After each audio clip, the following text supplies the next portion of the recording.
प्रभु यीशु के सामर्थ्य नाम में आप सबको जय मसीह के। Praise the Lord. आइए आज के मनन के लिए हम प्रभु के वचन को निकालें। मेरे साथ यहोशू के पुस्तक को निकालिएगा।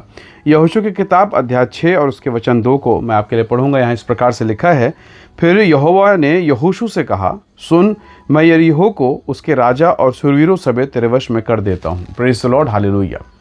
प्रभु के लोगों, प्रभु के ओर से एक प्रधान दूत खड़ा होता है तलवार लेकर, और वो कहता है कि सुन, मैं यहोवा की ओर से तेरे सम्मुख आया हूँ, और यरीहो, उसके राजा और उसके सूरवीर योद्धाओं को मैं तेरे वश में कर देता हूँ।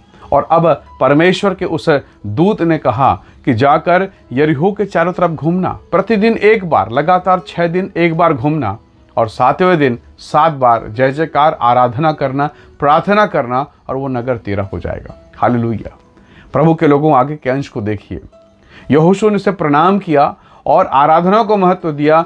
परमेश्वर के दूत के कहे गए निर्देशों का उसने पालन किया। और आप जानते हैं कि कैसे अद्भुत रीति से यरीहो नगर, यरीहो वो बड़ा मजबूत दीवार, बड़ा मजबूत शहर, कैसे परमेश्वर के दासों के सम्मुख में, प्रभु के भक्तों के सम्मुख में भरभरा कर गिर गया। और वो यरीहो, वो विशाल यरीहो, वो मजबूत किला, सब कुछ खत्म, और सब कुछ परमेश्वर की उपस्थिति में हुआ, और सब कुछ यहोशू को सौंप दिया गया। Hallelujah, praise the Lord.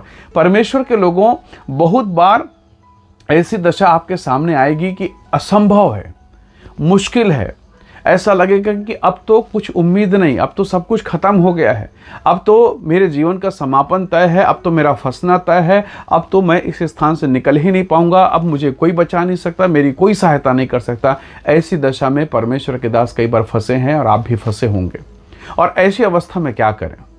परमेश्वर का दूत कहता, सुन, मैं यहोवा की ओर से तेरा पक्ष लेने आया हूँ। हालेलुया। तू विजेता बनेगा, यरीहो तेरा है, राजा उसके तेरे हैं, वहां के सूरवीर वो तेरे सामने झुकेंगे। Praise the Lord. दाऊद यूं ही नहीं कहता, दाऊद बड़े अनुभव के साथ कहता है, वो तो शत्रु के सामने मेरे लिए मेज बिछाता है। परमेश्वर के बेटे और बेटियों, असंभव कामों को संभव करने के लिए प्रभु ने आपको चुना है। मुश्किल काम के लिए, आसान काम तो कोई भी कर देगा, आसान काम की गवाही तो कोई भी दे सकता है, पर बड़े काम की गवाही के लिए बड़ा धैर्य, बड़ा विश्वास और बहुत ही प्रार्थना की आवश्यकता है। हो सकता है आज आपके जीवन में बहुत सारी समस्याएं होंगे। आप हो सकता है पति के जीवन को लेकर परेशान होंगे, या पत्नी के जीवन को। आप विवाह के बंधन में बंधे हैं, परंतु समझ में नहीं आ रहा आगे मेरे जीवन का क्या होने वाला है। बहुत प्रकार की तकलीफ होगी। हो सकता है आप अपनी बेटी के लिए चिंतित होंगे, हो सकता है आप अपने नौकरी, अपने काम, अपने जॉब, अपने व्यवसाय के लिए, अपने भविष्य के लिए चिंतित होंगे। कई बार आप प्रार्थना कर रहे हैं कि प्रभु, मैं आप में और अधिक बढ़ना चाहता हूं, पर मुझे समझ नहीं आ रहा, मैं पाप में फंसता जाता हूं, एक पाप छूटता है और दूसरा छूटता है तीसरा, मैं समझ ही नहीं पा रहा हूं मैं क्या करूं। कई बार आप यरीहो के समान अवैध किला के सामने आप खड़े हैं, और आपको समझ नहीं आ रहा है मैं अंदर कैसे जाऊं, मैं कैसे विजेता हो जाऊं, ये अकाट्य परिस्थिति, यह असंभव दशा मेरे जीवन से कैसे निकलेगा। परमेश्वर के लोगों, प्रभु यहोवा ने कहा है, मुझे यहोवा से कौन सा काम कठिन है। हालेलुया। परमेश्वर के लोगों, प्रभु ने पूछा है कौन सा काम कठिन है। प्रभु के लिए सारे काम आसान है। बस हमें झुकने की आवश्यकता है कि हम कहें कि परमेश्वर तेरी सहायता मुझे मिले। दाऊद के जीवन को जरा देखिए। छोटा सा लड़का था, बहुत छोटा, पर उसके सामने महाबली गुलियात, फिलिस्तीन का सबसे शूरवीर योद्धा खड़ा है। दाऊद क्या कर सकता है? यदि वो बल और शक्ति से लड़े तो कुछ भी नहीं, क्योंकि ना तो उससे तलवार उठाए जाते हैं और ना राजा का कोई औजार जिससे वो जाकर युद्ध करे। वो निकल गया परमेश्वर पर भरोसा करके, और उसने अपने भरोसे को उस महाबली गुलियात के सामने घोषित किया, तो सांग और भाला लेकर आता है, मैं तो सेनाओं की यहोवा के नाम से आता हूँ। Praise the Lord. और एक पत्थर में काम तमाम हो गया, वो विजेता बन गया। प्रभु के बेटे और बेटियों, कई बार आप अपनी परिस्थितियों को अपने धन के द्वारा, अपने बल के द्वारा, मेडिकल के ट्रीटमेंट, दवाई की पर्चियों के द्वारा हल करने की कोशिश करते हैं, और आप असफल होते हैं। कई बार आप निराश हो जाते हैं, मन तनाव, डिप्रेशन और पीड़ा से भर जाता है, और ऐसा लगता है कि मैं किसको बताऊं, किसके पास जाऊं, कौन मेरी सहायता करेगा। पौलुस कहता है, हाय, मुझे इस पापमय देह से कौन बचाएगा। कई प्रकार की ऐसी स्थिति निर्मित हो जाती है, परंतु प्रभु का वचन कहता है, जो मुझे पाता है वो जीवन को पाता है। परमेश्वर के लोगों, आप प्रभु के लोग हैं।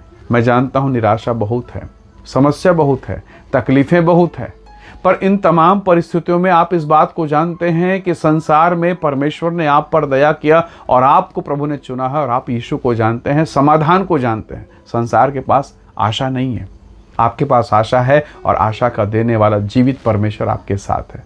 दूत ने कहा, यहोशू जबकि निराश है, भयभीत है, घबराया हुआ है कि मैं छोटी सी सेना को ये असीखे लोग हैं, इनको कुछ नहीं आता और कैसे मैं राजा और सूरवीर और योद्धाओं का सामना करूंगा। परमेश्वर के दूत ने कहा, यहोवा की ओर से मैं तेरा पक्ष लूंगा और ये हो जाएगा। कुछ नहीं करना है, बस यरीहो के चारों ओर जय जयकार करते हुए याजकों के साथ प्रार्थना के साथ निकल पड़ो। परमेश्वर के लोगों, यकीन जानिए, आपने परमेश्वर के वचन में पढ़ा कैसे वो नगर उनके सामने भरभरा कर गिर गया। जब आप आराधना करेंगे, जब आप प्रार्थना करेंगे, हर वो असंभव परिस्थितियां भरभरा कर गिरेंगी। हो सकता है 6 दिन लगे, हो सकता है 6 महीना लगे, हो सकता है, परंतु परमेश्वर के सामने में वो सारी परिस्थितियां मसीह की महिमा का कारण बनेगा। निसंदेह स्वर्ग का परमेश्वर आपको आशीष देगा। आइए दुआ करें, प्रार्थना करें, प्रणाम करें परमेश्वर को और कहें कि प्रभु मुझे अनुग्रह दे ताकि मैं विजेता बनूं और तेरे नाम की महिमा हो। निसंदेह स्वर्ग का परमेश्वर आपको आशीष देगा। आइए दुआ करें, प्रभु के नाम का धन्यवाद करें। प्रेमी अनुग्रहकारी स्वर्गीय पिता, मेरे प्रिय भाई बहनों के जीवन को मैं आपके हाथों में सौंपता हूँ। वो तमाम परिस्थितियाँ जो इनके सामने असंभव के समान लग रहा है प्रभु, इनके जॉब में, इनके काम में, इनके व्यवसाय में, उन सारी परिस्थितियों को पिता मैं इनके सारी परिस्थितियों को, उन तमाम दशाओं को मैं आपके चरणों पर देता हूँ प्रभु। और सब प्रकार की अशुद्ध बातें, हर एक निराशा करने वाली बातें प्रभु यीशु के नाम से दूर हो। तेरे लोग आशीषित हों और इनके जीवन पर तेरी महिमा हो। पवित्र परमेश्वर अपने बेटा अपना बेटी को चंगा कर आशीष दे और जिस संकट में वे हैं यीशु के नाम से छुटकारा पाएं। आपके अनुग्रह और दया के लिए धन्यवाद। धन्यवाद पिता, प्रार्थना सुनने के लिए प्रभु यीशु के सामर्थी नाम से मांगते हैं। आमीन, आमीन। प्रभु आप सबको बहुत ऐसे आशीष दे। परमेश्वर का अनुग्रह आपके साथ हो। Praise the Lord. जय मसीह की।